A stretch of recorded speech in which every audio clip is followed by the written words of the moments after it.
In 1901, Rebecca Miller's ancestor Harold Thornton, a wealthy Baltimore textile merchant, kept a young black boy named Thomas as a servant under the false name of apprenticeship.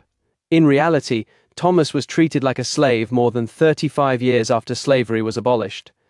He was forced to work from morning until night, not allowed to leave the house or learn to read, and tied with rope whenever the family went out.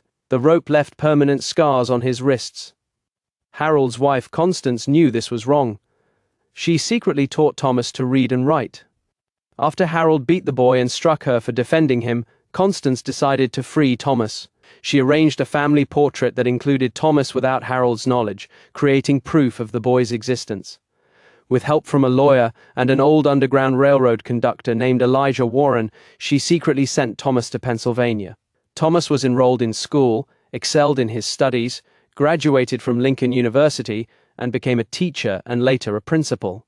He educated more than 1,000 black children in Philadelphia and chose the surname Freeman to mark his freedom. He stayed in contact with Constance until her death and lived a full life until 1945. Decades later, Rebecca found the old 1901 photograph in her grandmother's attic.